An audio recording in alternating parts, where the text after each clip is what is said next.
এদিকে আপসহীন নেত্রী বেগম খালেদা জিয়ার মৃত্যুতে ক্রীড়াঙ্গনেও নেমে এসেছে শোকের ছায়া।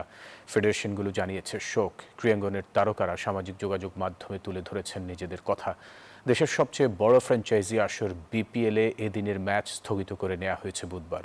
ফুটবলের ফেডারেশন কাপ ও নারী ফুটবল লিগের ম্যাচও বন্ধ রয়েছে এদিন। বাংলাদেশের প্রথম নারী প্রধানমন্ত্রী, তিনবারের সরকার প্রধান বেগম খালেদা জিয়া সবাইকে কাঁদিয়ে পরপারে পাড়ি জমিয়েছেন।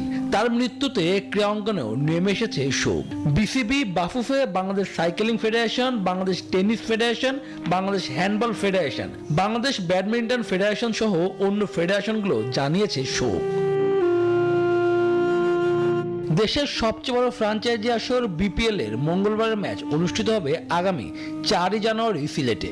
ফুটবলের ফেডারেশন কাপ ও নারী ফুটবল লিগের ম্যাচও বন্ধ করা হয়েছে সে কারণে। ক্রিকেটের সাবেক থেকে বর্তমান তারকাদেরও এদিন মন ভারাক্রান্ত।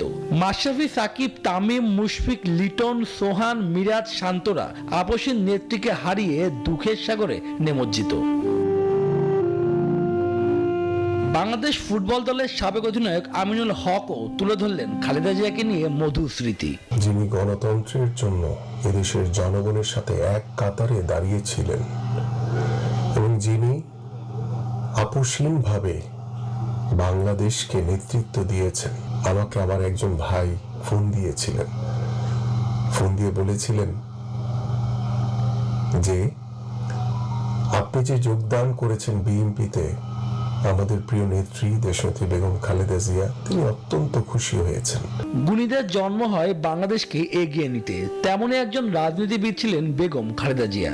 তার আমলে ক্রীড়াঙ্গনেও আসে বিপুল পরিবর্তন। শুভদেবনাথ, নিউজ 24, ঢাকা।